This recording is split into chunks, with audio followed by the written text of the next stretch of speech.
Hey everybody, John Scheuermann here with Redline Consulting, giving you guys another episode of Build Breakdown with Driven Arms Co.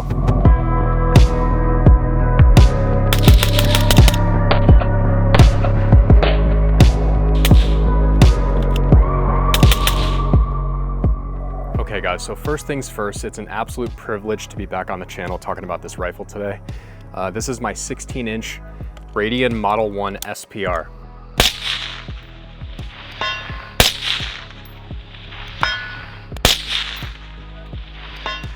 So the reason I built this gun is for two things. Number one, predator hunting. It's something that I'm really looking to get into and something that I'm excited to test my skills at. Number two is competition. So I have a lot of fun shooting on the flat range with my 10.5 and with my pistol with my friends, but something that I really wanted to dive into, especially this year with competitions, is shooting this gun in a competition environment. I think for me personally, shooting fast and far in a competition environment has unlocked an absolute new world of fun for me when it comes to shooting. So I'm really excited to talk to you guys about this gun today.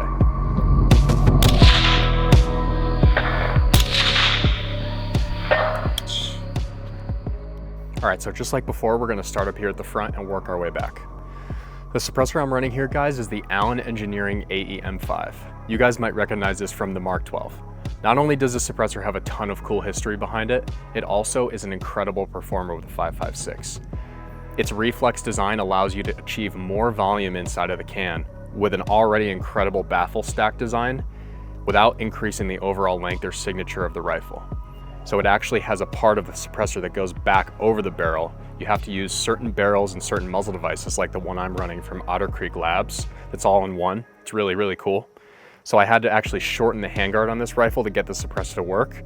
But comparing it to some other guys' SPRs that I shoot with, my can and my rifle are actually shorter than theirs, and the performance is unmatched. So it's a really, really cool can, and if you think about wanting to put one on your gun, I highly, highly suggest it. So moving back from there, guys, we're gonna look at the bipod. So this is the Atlas BT65 Gen 2 NC Cal. I know that's a lot of words and letters. We'll make sure to put a link down in the description for you guys to check these things out. I chose this bipod because I had a good experience with one time when I tried it out on an SPR. I didn't like the polymer on the Magpul ones, and I didn't have the money to spend on a Skypod or something like that. And I really like the way it looks. I like the way it works. It's never failed me, and it's always been a great bipod. I'm actually running it on the M-LOK adapter because I didn't really see myself ever really using this rifle or needing to use the rifle without the bipod on it. A lot of guys will run QDs. I didn't really think that it was a big deal, so I wanted to hard mount it and kind of get it a little closer to the bottom of the handguard. Guys, a really quick note about this specific bipod. A lot of people will complain about the Atlas bipods rotating or panning when you don't want them to. This model, Atlas designed to not do that. It only cants, and you can tighten it with this lever here. So if I want to cant it, I can, like this, but it will not ever rotate. It's not physically possible for the bipod to rotate. And especially with it hard mounted in here, this thing is rock solid.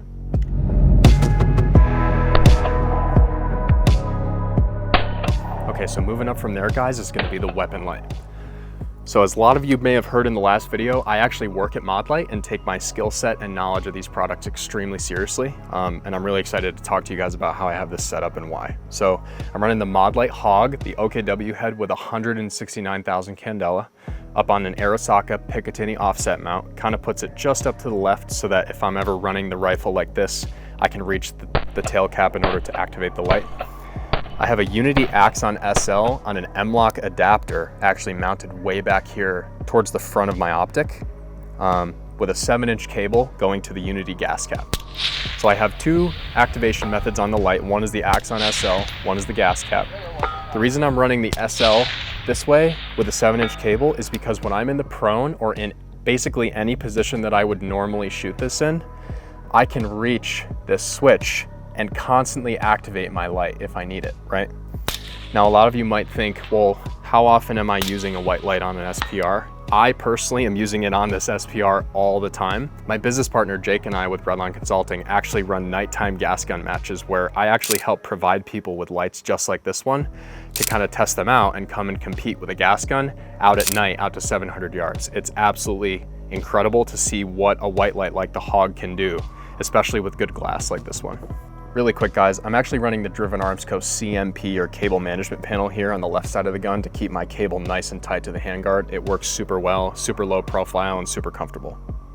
Moving back from there guys, I am running a Superlative Arms adjustable gas block in this rifle for two reasons. Number one, I like the ability to run the gun a little bit cleaner and a little bit less aggressively, especially in an SPR. I want to be able to get the recoil impulse to be a little bit less aggressive to help me get back on target a little bit quicker. Number two is because the AEM5 is unbelievably well designed, but that results in a lot of back pressure. So with this adjustable gas block, I'm able to tune things down and get a little bit less gas back in the face and tune the gun to run a little bit smoother and softer.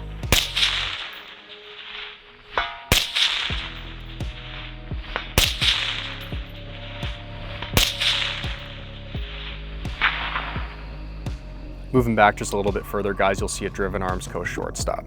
Number one, I love the look and feel of the ShortStop. Number two, typically I love the long stop that Driven Arms Co. makes. The reason I don't run the long stop on this and I run the ShortStop is because on a longer gun, typically your support hand is going to move further away from your body to help support the weight of that rifle. So when my hand goes further away from me, the angle that my hand is at on the handguard kind of goes away from that long stop angle and goes into what I would call the short stop angle. My thumb is further forward.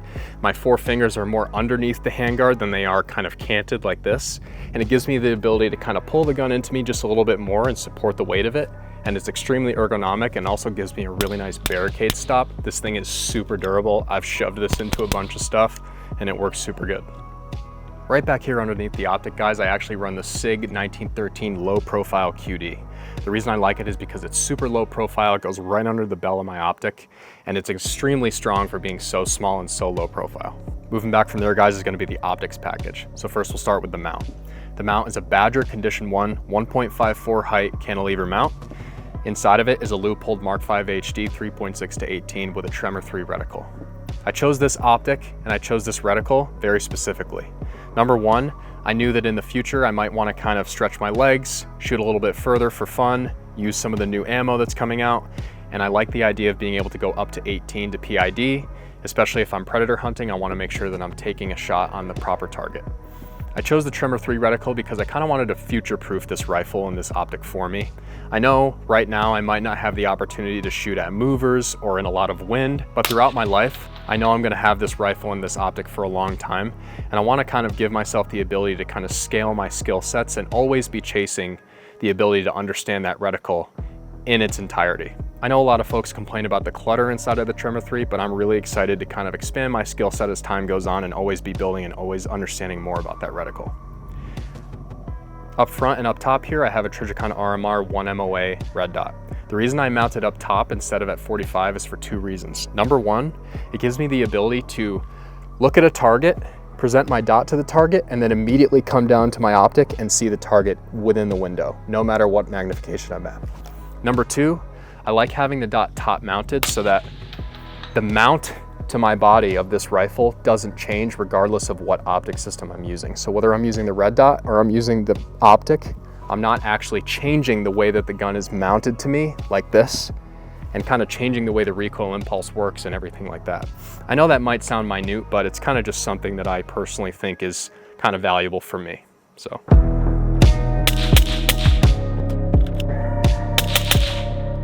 On the left side of the mount here, guys, I have the Badger Ordnance ACD or anti-cant device. Something really, really cool that I did because personally I'm shooting this gun at night a lot is I actually got a tritium vial. I had to order it from Switzerland. I actually threw that thing in the little slot that Badger engineered in this anti-cant device to hold a tritium vial. I threw a tritium vial in there, so regardless of if it's day or night, I can actually see my cant.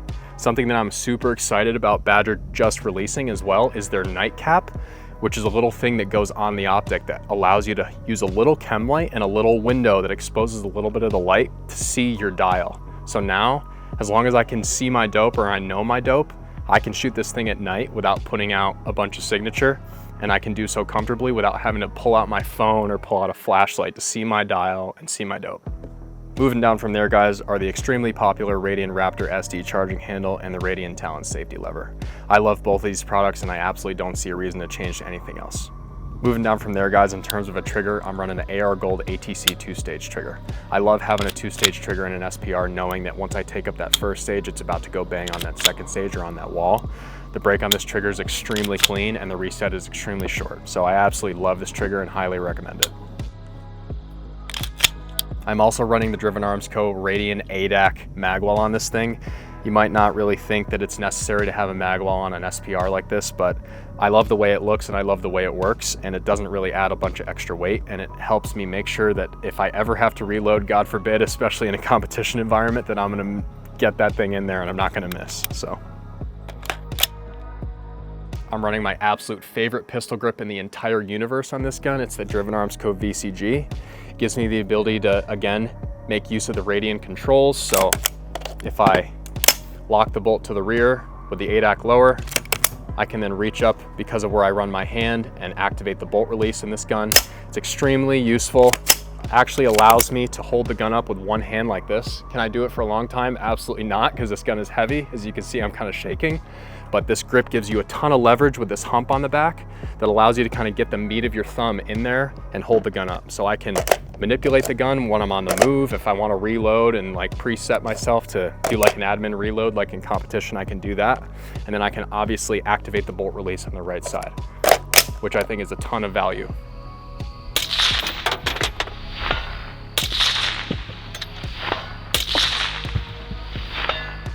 All right, so moving back from there, I have a forward controls castle nut with a VL Tor A5 buffer tube and a VL Tor A5 buffer with a JP polished rifle length spring.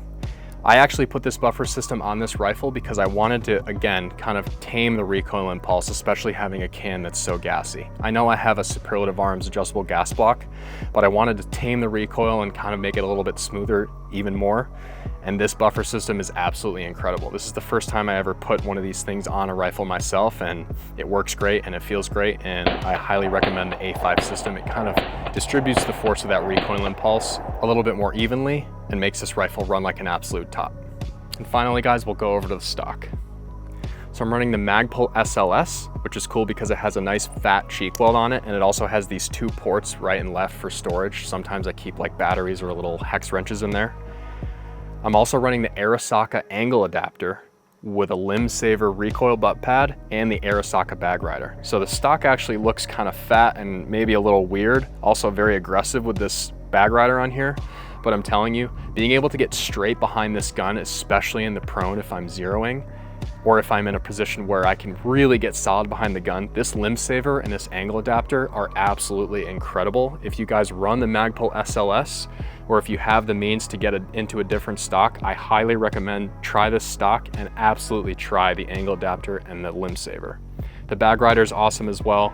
I wanted one that was made out of metal. I know there's a lot of companies that make good stuff, but I'm a huge believer in Arisaka and all their products. So I also think it looks really, really cool. So that's why I wanted to run it. And I think that about wraps it up, guys. So that is my Radian Model 1 16-inch SPR. Thank you guys for watching. I seriously appreciate it. And thanks to Driven Arms Co. for getting me back on the channel to talk about this rifle. I absolutely love it and cannot wait to dial in my skills with it even further. Has it reached its final form yet? Probably not. I think the next final thing I'm going to add is going to be a weapon mounted laser rangefinder. Hey guys, so just making a really quick addition to the end of the video here. As you can see, I actually ended up getting my hands on a weapon mounted laser rangefinder. This is the Tango Inos Fire 4000. I was actually able to get one of these before the video actually came out, so I figured I would shoot some B-roll with it, as you guys probably saw in the video, and talk a little bit about it and where I mounted it and how. So again, this is the Tango Inos Fire 4000 weapon mounted laser rangefinder. It uses applied ballistics internally to help you take advantage of your dope. You basically hit the button, it ranges your target, and within like 0.05 seconds, it gives you your solution right on the screen right here. So it's a super cool capability addition to this rifle that was already super kitted out and super awesome. So I actually was able to mount this on the side of the rifle, and you guys might be kind of curious as to why or how. Most times you'll see guys replace the top mounted red dot and put their Tango or their Vortex or whatever laser rangefinder they're using up on top of the scope. The main reason I decided to put it on the side instead of up top is because I wanted to maintain my 12 o'clock dot location I use the dot not only to engage targets up close and, like I said earlier in the video, maintain that consistent mount in my body, but I also use it to acquire targets that are out at distance. And I figured that if I can, putting the laser rangefinder on the side is going to decrease the overall height of the weapon system and also be able to maintain that top dot location. So for me, this was definitely the way, and I understand this probably looks unique and might seem like something you guys may not have seen. So please let us know down in the comments if you want to see like a more in-depth video about this unit and why I chose it, and then also like how I mounted it to the side and the kind of different ways you have to go about zeroing it, because you actually have to make sure that the laser and your optic are parallel, which putting it on the side versus the top adds basically another measurement that you have to add into the equation. So yeah, as you can see, I mounted the Tango to the right side of the rifle, so when I'm on the gun, I can actually read the screen perfectly without moving my head. That's another super cool thing. So instead of having it up top where you actually might have to get your head or eyes up above the optic to see your solution, I can now just shift my focus with my young eyes that still can shift really quick and read my solution and then go straight back to the optic. And it's absolutely insane. I mounted the button here on the right side of the lower.